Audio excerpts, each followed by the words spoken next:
Nan mutumin ya gida ne.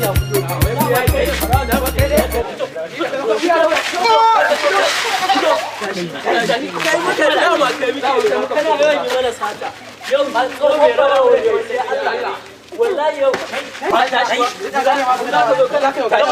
Allah ya an tabu ya dama ai sai da muka ga mara wani muna ma magana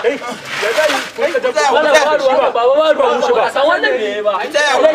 Allah da annabi tsaya ku saurari maganar wannan tsawo babba ne Hauti me zai ce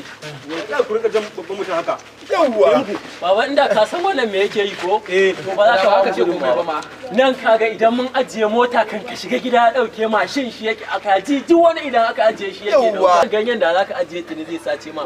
yi wallahi saboda yanzu ba can ya shiga zai kawo maka yanzu ba sauri muke za mu kai shi saboda in ba haka ba idan ba haka ba ka ga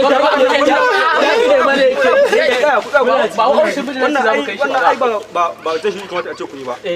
kuna da wuka baba wuka a to tun da ganye ka tsinko ka ba mu aranta ka mana ba an ganye na baro ta gona amma shikenan ga bulo fara an buga mai akai ko sai mutu ba kai kwanta mu ku jaji a ku ci gaba da jana ku shi